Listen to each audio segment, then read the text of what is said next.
I'm Nicole. And I'm Paul. And with our motley crew of numerous children from our blended family, we sail around the Mediterranean on Savvy of London, our EP55 sailing yacht. On this channel, we take you with us on our adventures at sea and on land. Please tick that subscribe button, turn on notifications, and thank you for joining us on this journey.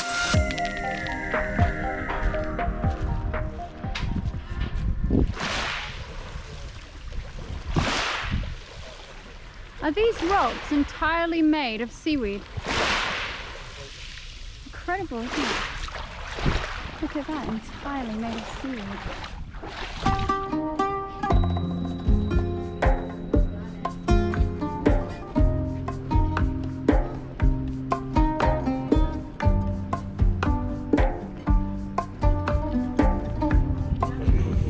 Pretty little square.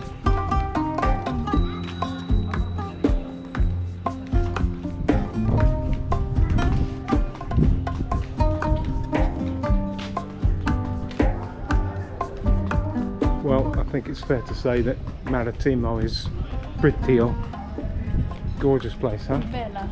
It's bella. See, fluent Italian. Please, can I have the menu? Hey, le menu. Le carte. The rooftop trattoria.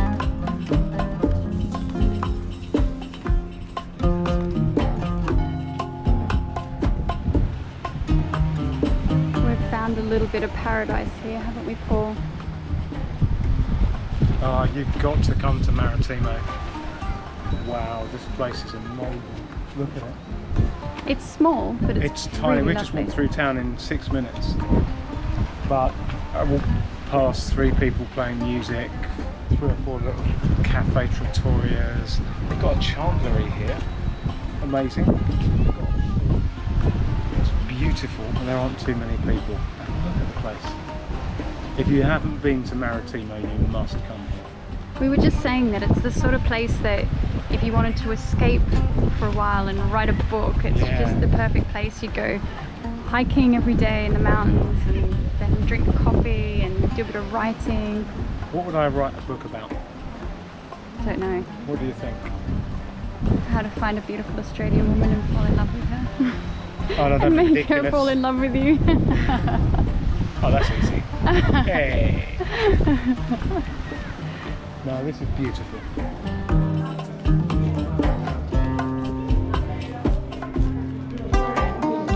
Marettimo is the second largest of the Aegean islands west of Sicily.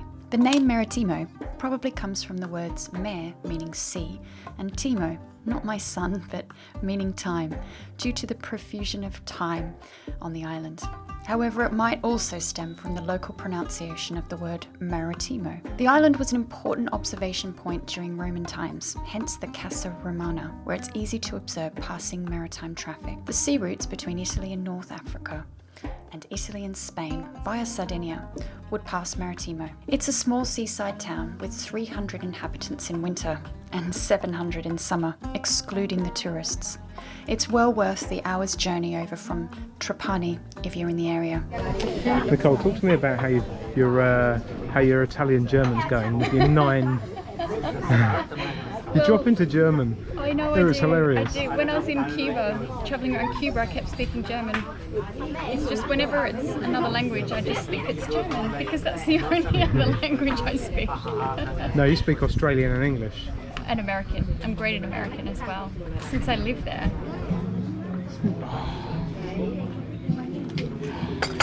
Oh, wow. Just pour your hot water on. We stopped for a coffee and to share an ice cream.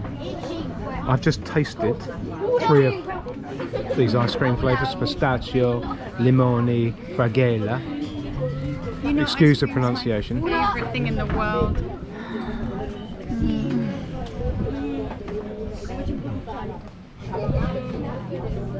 That's your share, the rest is mine. I feel obliged to share this with the world. I've just been informed by Jonesy here that the lady behind me is wearing the engagement ring that she would like. Perhaps I should go over and video. How do I get? What do I do? Pretend that you're looking down the street. Okay, I'm going to pretend. This is me pretending.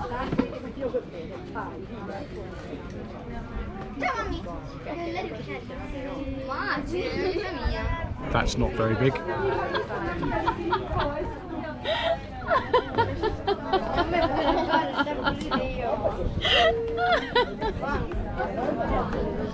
Yeah, you laugh, love.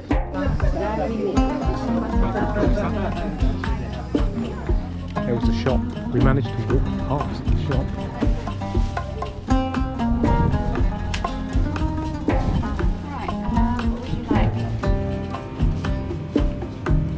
Time to pack up the dinghy and set off for Levanzo, the smallest of the Aegean islands. This small fishing port is famous for the Grotta de Genovese, with Neolithic cave paintings and Paleolithic graffiti. On the eastern side of the island, there is one of the most important Sicilian underwater archaeological sites, in which a Roman cargo ship loaded with wine lies 27 meters under.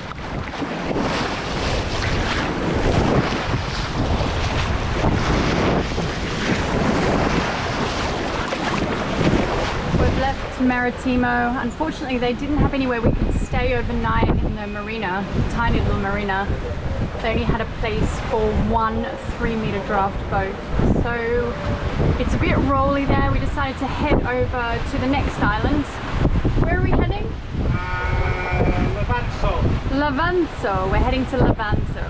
And we're sailing. You can see we're making, trying to get this straight on the horizon. There we go. We're making over 8 knots.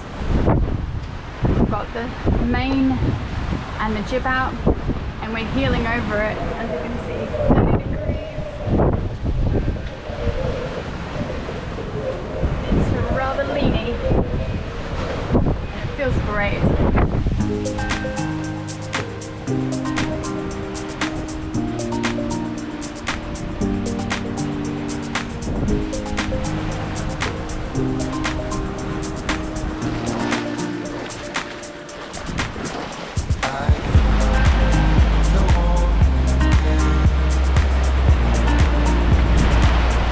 Impossible to keep this straight with the horizon when we're heeling it over 30 degrees.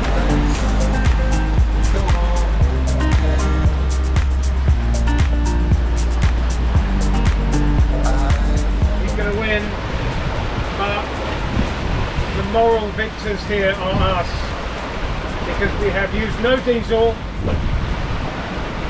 just sails, and he's been trying to catch us the whole way across. He's about 200 metres away, 150.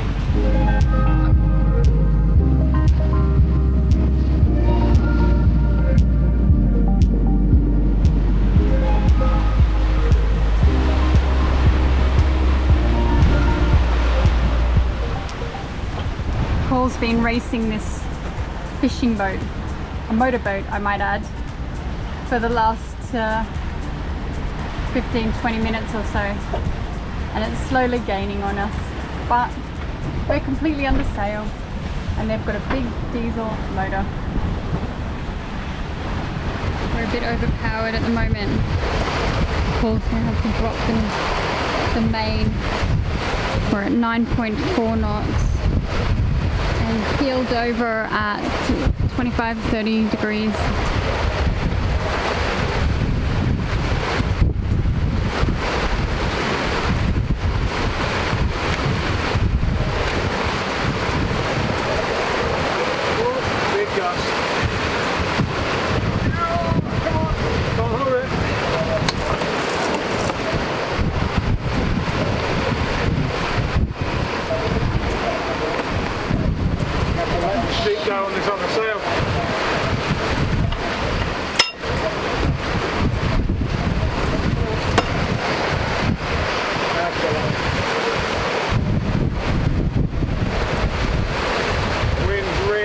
Around this headland, got the gunnels in the water then.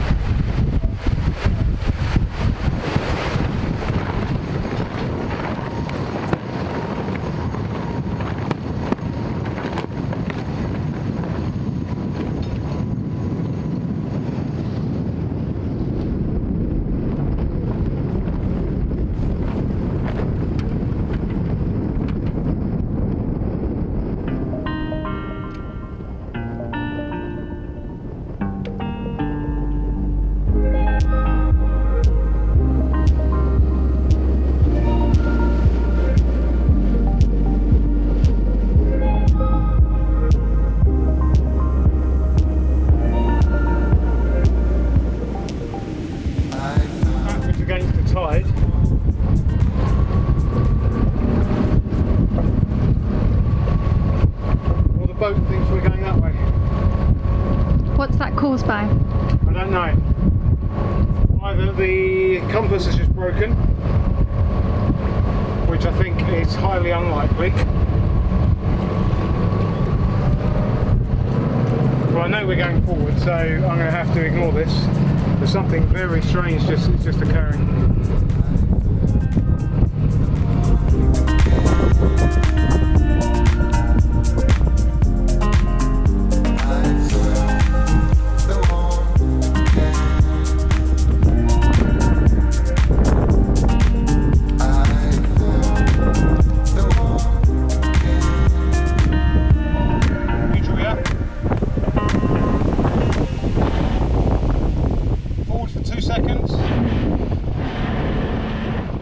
After a restart, the compass was pointing in the right direction again.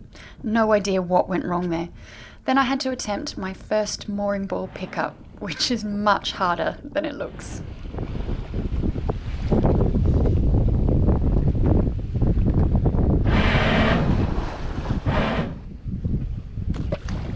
Reverse, please. Blast of reverse.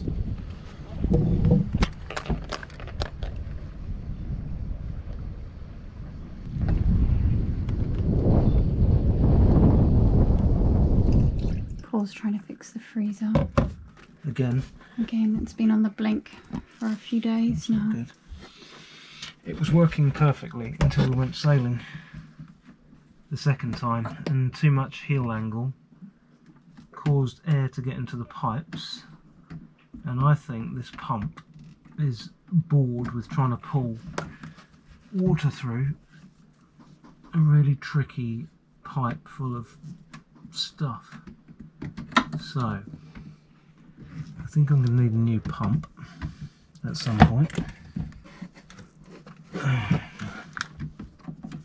But for now it needs nursing, and what I think is that when we're on excessive angles of heel, I'll try and force water through this and hopefully it's going to get going.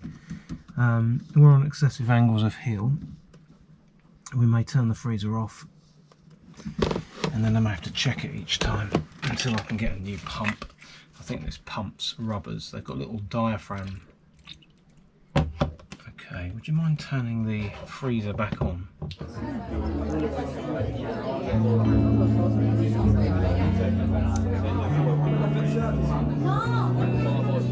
After a day of fixing the boat, we sailed the short passage to Levanzo for dinner.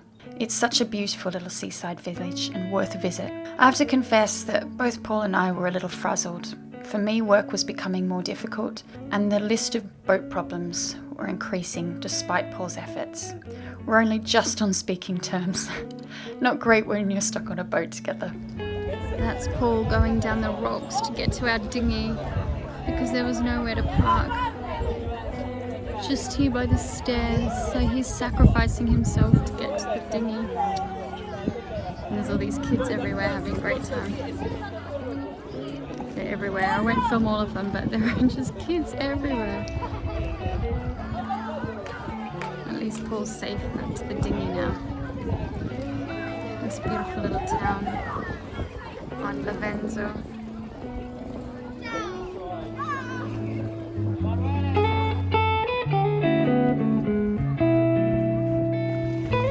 We have a problem. The dinghy won't start. Oh no. This is not good at all. Luckily we have oars. And my hands are already calloused from paddleboarding. This could be a fun trip home. So there's water in the fuel. And Paul's trying really hard to get it out before he picks me up. I don't know how you fix this.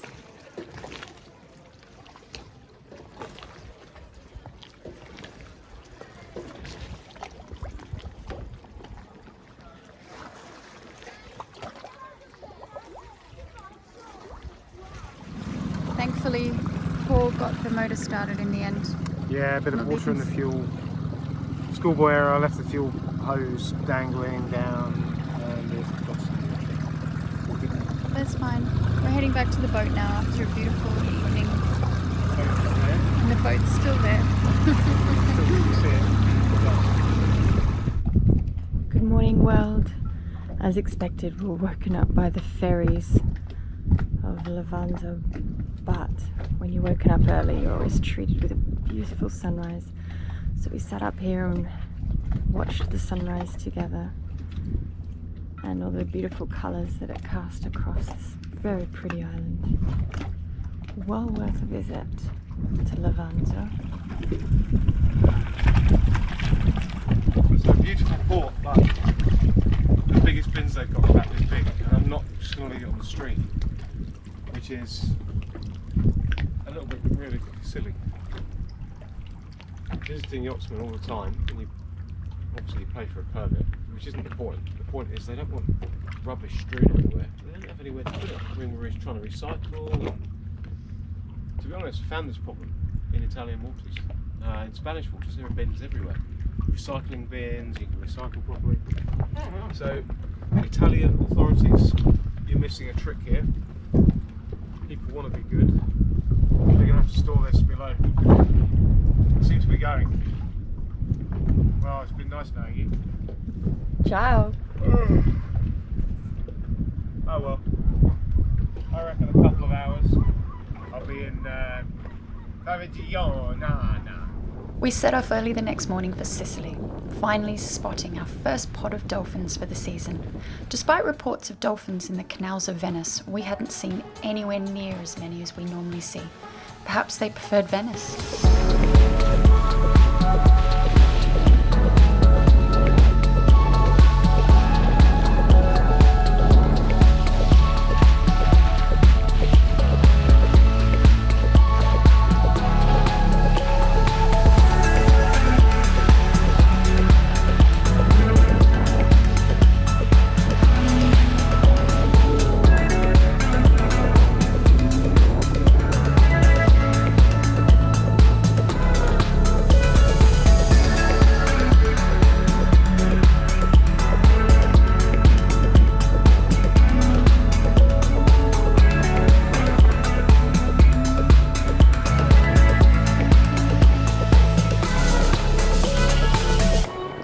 Just arriving into our anchorage of Sopello.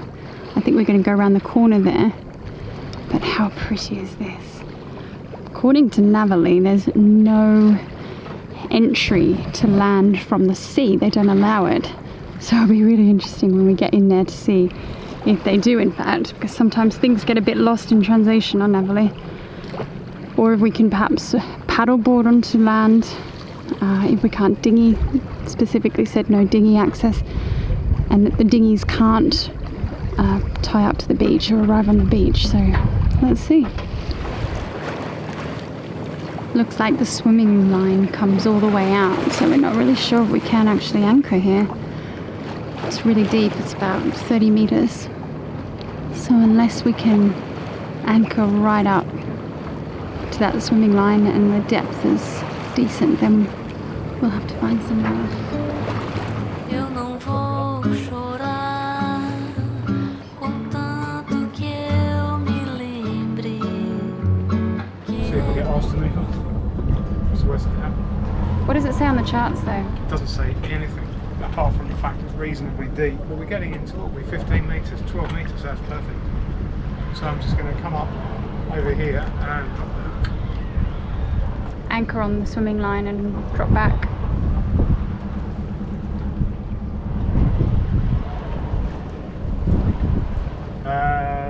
Well, the wind's coming from there, so we have to anchor out and drop back on the anchor.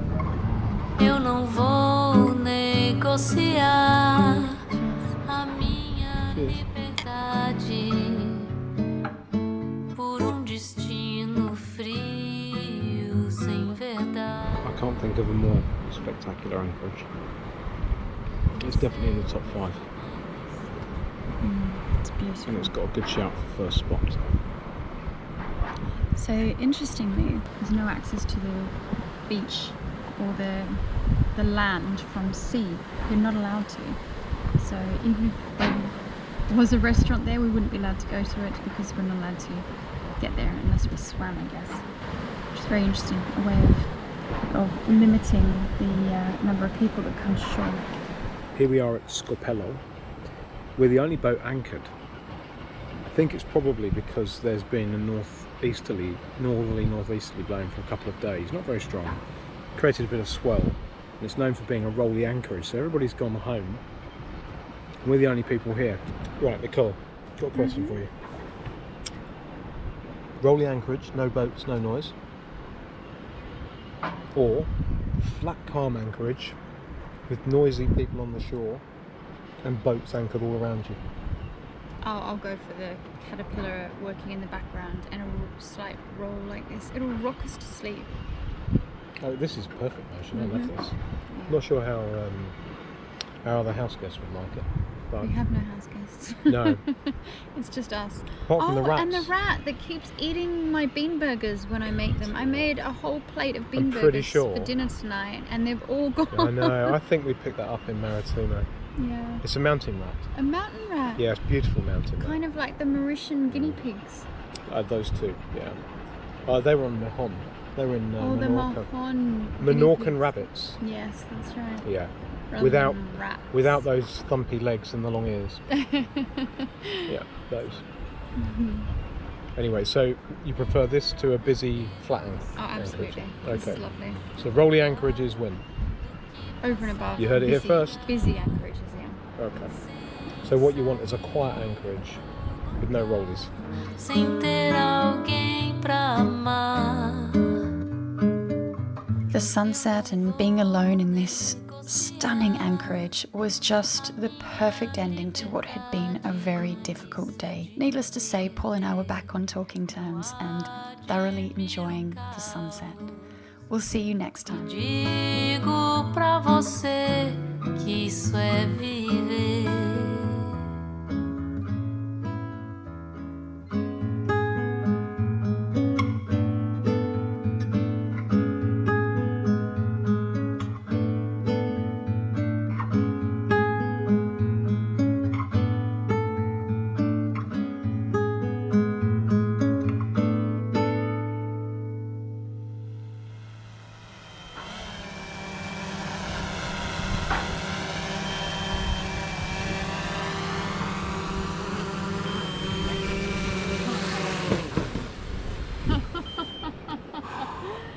That was pretty perfect. That was pretty scary.